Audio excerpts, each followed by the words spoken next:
Hello everyone, नमस्कार and welcome to upskill with Ankush. मैं हूं अंकुश जगी एंड आप सबका स्वागत करता हूं दिल से। आज हम स्ट्रैटेजिक चॉइस चैप्टर पढ़ने वाले हैं। ये चैप्टर एग्जाम के साथ कॉर्पोरेट वर्ल्ड में भी बहुत ज्यादा जरूरी है। मैं पूरी कोशिश करूंगा अपने दिल से कि आपको सिंप्लीफाइड वे से बताऊं, प्रैक्टिकल एग्जांपल्स दूं, अपना कॉर्पोरेट इंडस्ट्री एक्सपोजर आपको दूं। तो चलिए शुरू करते हैं। स्ट्रैटेजिक चॉइस समझने से पहले हम स्ट्रैटेजिक मैनेजमेंट के बारे में पढ़ते हैं। सबसे पहले उसको समझते हैं। ये प्रोसेस है जिसमें ऑर्गेनाइजेशन अपने लॉन्ग टर्म गोल्स अचीव करते हैं, स्ट्रैटेजी को फॉर्मुलेट करते हैं, इंप्लीमेंट करते हैं एंड इवैल्यूएट करते हैं। सिंपल लैंग्वेज में बोले तो क्या होता है मेरे दोस्तों, पहले प्लानिंग बनती है, फिर उस प्लानिंग को हम एग्जीक्यूट किया जाता है एंड फाइनली उसका रिजल्ट इवैल्यूएट किया जाता है। इस कंपनी को कॉम्पिटिटिव एडवांटेज मिलता है मेरे दोस्तों। क्या मिलता है? Competitive advantage. उसकी परफॉर्मेंस इंप्रूव होती है, साथ में लॉन्ग टर्म ग्रोथ अचीव होता है। हम अभी पढ़ने वाले हैं स्ट्रैटेजिक चॉइस के बारे में। आज का बिजनेस एनवायरनमेंट बहुत ज्यादा डायनेमिक होता है, कंपटीशन बढ़ रहा है, टेक्नोलॉजी चेंज हो रही है एंड कस्टमर्स की नीड कंटिन्यूसली बदल रही है। हर सेकेंड, हर मिनट में कुछ नया आ रहा है। इस कंपनीज को फ्यूचर से रिलेटेड इंपॉर्टेंट डिसीजंस लेने पड़ते हैं मेरे दोस्तों। अगर वो नहीं लेगा तो मार्केट से आउट हो जाएगा। बिजनेस एक्सपैंड करना है नहीं, नया प्रोडक्ट मुझे लॉन्च करना है नहीं, नए प्रोडक्ट में एंटर करना है नहीं, किस बिजनेस में इन्वेस्ट करूं या छोड़ दूं बिजनेस करना, डाइवेस्टमेंट कर दूं। इन्हीं लॉन्ग टर्म डिसीजंस को स्ट्रैटेजिक चॉइस कहते हैं। स्ट्रैटेजिक चॉइस एक बहुत बड़ा समुंदर है मेरे दोस्तों। उसमें अभी हम पढ़ने वाले हैं स्ट्रैटेजिक ऑल्टरनेटिव्स के बारे में। ना मेरे दोस्तों, अभी हम स्ट्रैटेजिक ऑल्टरनेटिव्स के बारे में बात करते हैं। जब बिजनेस एनालिसिस के बाद मैनेजमेंट स्ट्रैटेजी चूज करते हैं, उसे ही तो स्ट्रैटेजिक ऑल्टरनेटिव्स कहते हैं। इसमें 4 टाइप्स होते हैं। एक होता है एक्सपेंशन स्ट्रैटेजी, एक होता है स्टेबिलिटी स्ट्रैटेजी, एक होता है रिट्रेंचमेंट स्ट्रैटेजी और फिर लास्ट में होता है कॉम्बिनेशन स्ट्रैटेजी। अभी हम एक्सपेंशन स्ट्रैटेजी को डिटेल में समझते हैं। एक्सपेंशन स्ट्रेटजी होती क्या है मेरे दोस्तों, वो कब एडॉप्ट की जाती है? जब बिजनेस को बढ़ाना है। इसका क्या ऑब्जेक्टिव्स होता है? रेवेन्यू बढ़ाना है, मार्केट शेयर बढ़ाना है, प्रॉफिट बढ़ाना है, कस्टमर्स को इंक्रीज करना है। एक्सपेंशन 2 तरीके के होते हैं मेरे दोस्तों। क्या होते हैं मेरे दोस्तों? 2 तरीके के होते हैं। एक होता है इंटरनल ग्रोथ, दूसरा होता है एक्सटर्नल ग्रोथ। ना इंटरनल ग्रोथ का मतलब क्या होता है? जब कंपनी अपने ही रिसोर्सेज को यूज करते हैं एंड ग्रो करता जाता है। इसके मेथड्स है मार्केट पेनिट्रेशन। क्या है मेरे दोस्तों? Market penetration, market development. फिर तीसरा क्या है? Product development. चौथा होता है डाइवर्सिफिकेशन, जो बहुत ज्यादा जरूरी है आज के टाइम में। एंड होता है उसके बाद इनोवेशंस। ना अभी इन डिटेल में समझते हैं मार्केट पेनिट्रेशन क्या होता है। एग्जिस्टिंग प्रोडक्ट को एग्जिस्टिंग मार्केट में ज्यादा सेल करना है, उसे ही तो मार्केट पेनिट्रेशन कहते हैं। एग्जाम्पल, कोको कोला एडवर्टाइज करे अपने एग्जिस्टिंग मार्केट को, एग्जिस्टिंग प्रोडक्ट्स को एंड सेल्स बढ़ाता है थ्रू ऑफर्स। ना मार्केट डेवलपमेंट का मतलब क्या है? जब एग्जिस्टिंग प्रोडक्ट को न्यू मार्केट में लॉन्च करना है। अभी अमूल इंडिया का सबसे बड़ा ब्रांड है, उसको अगर यूरोपियन मार्केट में आना है, कोई फॉरेन कंपनी में, फॉरेन कंट्रीज में लॉन्च करना है, तो उसे ही तो मार्केट डेवलपमेंट करेगा। जब वो लॉन्च करेगा उसको थोड़ी बहुत अपनी स्ट्रेटेजी चेंज करनी पड़ेगी as per European style. Now what is a product development? Existing market के लिए न्यू प्रोडक्ट लॉन्च करना। क्या बोलते हैं? एग्जिस्टिंग मार्केट के लिए न्यू प्रोडक्ट लॉन्च करना। इसका सबसे बेस्ट एग्जांपल क्या है मेरे दोस्तों? एप्पल हर नए साल एक नया आईफोन मॉडल लेकर आती है। उससे क्या होता है? वो होता है प्रोडक्ट डेवलपमेंट।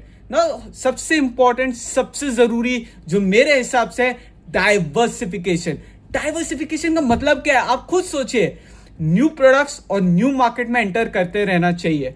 क्यों करना है मेरे दोस्तों? न्यू मार्केट, न्यू प्रोडक्ट्स को क्यों बढ़ाना है? हम तो अपने एग्जिस्टिंग बिजनेस से सेटिस्फाइड है, बट इसका ऑब्जेक्टिव होता है रिस्क कम करना है, सेल बढ़ाना है, मुनाफा बढ़ाना है, प्रॉफिट को बढ़ाना है। मेरे एग्जिस्टिंग रिसोर्सेज को बहुत ज्यादा तरीके से बेटर यूज करना है, न्यू टेक्नोलॉजी को गेन करना है। जब मेरे दोस्तों ये सब हासिल होता है तो डाइवर्सिफिकेशन होता है। डाइवर्सिफिकेशन कई टाइप के होते हैं। एक होता है कॉन्सेंट्रेट डाइवर्सिफिकेशन, उसका मतलब होता है रिलेटेड बिजनेस में एक्सपैंड करना। क्या होता है? रिलेटेड बिजनेस में टेक्नोलॉजी एंड कस्टमर सिमिलर होते हैं। ये याद रखिए, टेक्नोलॉजी एंड कस्टमर सिमिलर होते हैं। Know what is a conglomerate diversification? Completely unrelated business में एक्सपैंड कर रहे। रिस्क ज्यादा है लेकिन अपॉर्चुनिटीज भी ज्यादा होती है, मुनाफा भी ज्यादा होता है। बट डूबने के भी चांसेस होते हैं। नो, कॉन्सेंट्रिक डाइवर्सिफिकेशन का पार्ट होता है vertical integration, backward integration, forward integration and horizontal integration. अब मैं आपको समझाता हूं। एक प्रोडक्ट लाइफ साइकिल जो होती है, एक चेन होती है, जो एक होती है सप्लाई चेन होती है। आप मैन्युफैक्चरर हो, एग्जांपल मैन्युफैक्चरर से पहले क्या होता है, रॉ मटेरियल। फॉर एग्जाम्पल आज के टाइम में मैं मैन्युफैक्चरर हूं, मैं बोलता हूं मैं रॉ मटेरियल वाले को एक्वायर कर लूं। इसका रीजन क्या है, मैं बेटर क्वालिटी मुझे मिल जाएगी, मेरा कॉस्ट ऑफ मेकिंग सस्ता हो जाएगा मैन्युफैक्चर, तो उसे कहते हैं बैकवर्ड इंटीग्रेशन। जब मैं पीछे आ रहा हूं, बैकवर्ड इंटीग्रेशन। अब मैन्युफैक्चरर बोलता है यार मैं मार्केटिंग एंड सेल्स वाले को इतने पैसे क्यों दे रहा हूं, मैं उसका ही बिजनेस एक्वायर कर लूं, मैं डाइवर्सिफाई कर लूं, तो उसे बोलते हैं फॉरवर्ड इंटीग्रेशन। जब साथ में मैं मैन्युफैक्चरर हूं, मेरी कंपनी जो बना रही है दूसरी कंपनी को डाइवर्सिफाई कर लूं, उसी को खरीद लूं या मैं वो करूं, तो उसे बोलते हैं हॉरिजॉन्टल इंटीग्रेशन।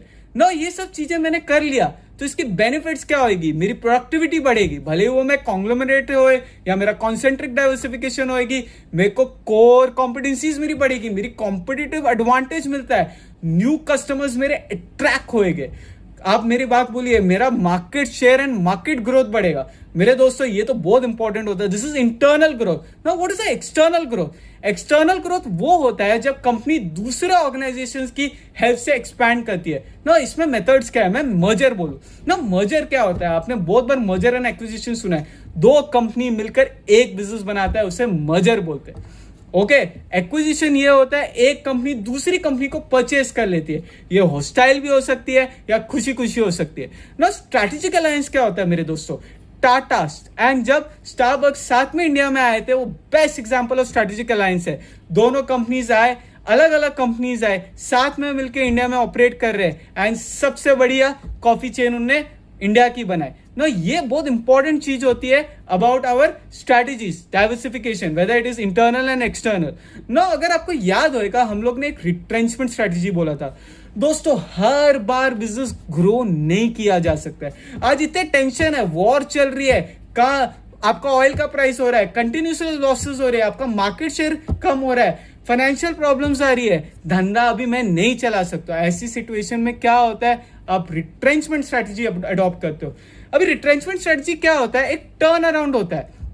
सबसे पहले बिजनेस को बंद करने से पहले आप बोलते हैं कि एसबीयू स्ट्रैटेजिक बिजनेस को बंद करने से पहले मैं टर्न अराउंड स्ट्रैटेजी अपनाता हूं। ये स्ट्रैटेजी तब यूज की जाती है जब कंपनी पहले अच्छी परफॉर्म कर रही थी, लेकिन अब उसको लगता है उसका परफॉर्मेंस डिक्लाइन हो रहा है, उसको डर लग रहा है और उसके आंखें जाग गई है कि अभी तो धंधा कम हो रहा है, अब भी कुछ नहीं किया तो पूरा बंद हो जाएगा। तो उसे टर्न अराउंड स्ट्रैटेजी करती है, अपनी प्रॉब्लम्स को आइडेंटिफाई करती है एंड बिजनेस को फिर से प्रॉफिट में लेकर आने की कोशिश करती है। अब टर्न अराउंड के बाद अगर टर्न अराउंड किया, उसके बाद डाइवर्समेंट स्ट्रैटेजी आती है। टर्न अराउंड स्ट्रैटेजी बाद भी इंप्रूवमेंट नहीं हुई मेरे दोस्तों, जरूरी नहीं आपने पूरी लगन लगाया, दिल लगाया, लेकिन नहीं इंप्रूव हुआ तो आप डाइवेस्टमेंट करोगे। इस कंपनी अपने losses making business unit, product line या स्ट्रैटेजिक बिजनेस यूनिट को बेच देती है, अलग कर देती है, बोलती है जड़ से उखाड़ दो उस एसबीओ को। मैं बिजनेस नहीं बंद कर रहा हूं, उस एसबीओ को बेचूंगा। नौ एक होता है लिक्विडेशन स्ट्रैटेजी। नौ लिक्विडेशन स्ट्रैटेजी क्या होता है भाई दोस्तों, लिक्विडेशन होता है पूरा का पूरा ही बिजनेस को बंद करना है। सब कुछ कर लिया, टर्न अराउंड कर लिया, डाइवेस्टमेंट कर दिया, दिमाग लगाया, बाहर वाले लोगों को बुलाया, बट अब कुछ नहीं हो रहा है। तो ये स्ट्रैटेजिक चॉइसेस थे ना, ये बहुत इंपॉर्टेंट है। अभी मैंने रिट्रेचमेंट के बारे में बात की ना, एक साथ में अभी चलो एक मैट्रिक्स के बारे में बात करते हैं, बीसीजी मैट्रिक्स ना। बीसीजी मैट्रिक्स क्या होता है, हर कंपनी के पास बहुत सारे प्रोडक्ट्स होते हैं, लेकिन सब प्रोडक्ट्स इक्वल प्रॉफिट नहीं देते। तो बीसीजी मैट्रिक्स मैनेजमेंट को बताती है किस प्रोडक्ट में इन्वेस्टमेंट करना है, किस प्रोडक्ट में नहीं इन्वेस्टमेंट करना है, कहां एग्जिट करना है, किस में ग्रोथ मिल रहा है, किसका क्या शेयर है। तो बीसीजी मैट्रिक्स आपके दो बारे में बात करती है, एक है मार्केट ग्रोथ रेट, एक है रिलेटिव मार्केट शेयर। इसमें चार कैटेगरीज होती है मेरे दोस्तों। एक होता है क्वेश्चन मार्क। क्वेश्चन मार्क मेरे दोस्तों, क्वेश्चन मार्क क्या होता है, क्वेश्चन मार्क में आपकी ग्रोथ तो बहुत जबरदस्त हो रही है, योर हाई ग्रोथ, बट आपका मार्केट शेयर बहुत कम है। तो आपको बीसीजी मैट्रिक्स बोलेगा इन्वेस्टमेंट बढ़ाओ मेरे दोस्तों, आप स्टार बन सकते हो ना। स्टार का क्या मतलब होता है, आपका ऑलरेडी हाई ग्रोथ है एंड हाई मार्केट शेयर है, आप उसके धुरंधर हो, फ्यूचर में अच्छी प्रॉफिटेबिलिटी बढ़ सकती है। Now what is a cash cow? आज के टाइम में मेरा मार्केट शेयर सबसे हाईएस्ट है, लेकिन लो मार्केट ग्रोथ है, रेगुलर कैश जनरेट करता है, वो तो मेरा गोल्ड का मुर्गी है, अंडा है मेरी। Know what is a dog? मेरे दोस्तों लो ग्रोथ है, लो मार्केट शेयर है, मतलब अभी ये इसमें बंद करने का या सेल करने का टाइम है, डाइवेस्टमेंट का टाइम है ना। मेरे दोस्तों आपको सिंपल तरीके से बताऊं तो प्रोडक्ट का लाइफ साइकिल ऐसा होता है, आप क्वेश्चन मार्क हो, क्वेश्चन मार्क से आप स्टार बन सकते हो अगर आपने इन्वेस्ट किया, फिर आप कैश काउ बनोगे, एंड में आपने सब कुछ कर लिया, फिर आप डॉग बन जाओगे। हमने डाइवर्सिफिकेशन, हमने कॉन्ग्लोमरेट, बहुत ज्यादा बातें की। आज हमारा strategic management, strategic choice, strategic alternative, expansion strategy, internal और एक्सटर्नल ग्रोथ, डाइवर्सिफिकेशन, मैंने वर्टिकल इंटीग्रेशन, इनोवेशंस और बीसीजी मैट्रिक्स के बारे में इंपॉर्टेंट कॉन्सेप्ट्स आपको बताया। मुझे उम्मीद है कि आपको ये लेक्चर सिंपल और इजी लगा होगा। अगर आपको ये लेक्चर पसंद आया तो वीडियो को लाइक करिए, शेयर करिए और अपस्किल विद अंकुश को सब्सक्राइब करना मत भूलिए। मैं अंकुश जगी मिलता हूं आपको नेक्स्ट लेक्चर के लिए एक नए टॉपिक के साथ। Thank you. Be optimistic, manifest कीजिए कि सब अच्छा होएगा, भगवान आपके साथ है, अच्छा सोचेंगे तो अच्छा ही होएगा। Thank you my friends, thank you, God bless everyone, thank you.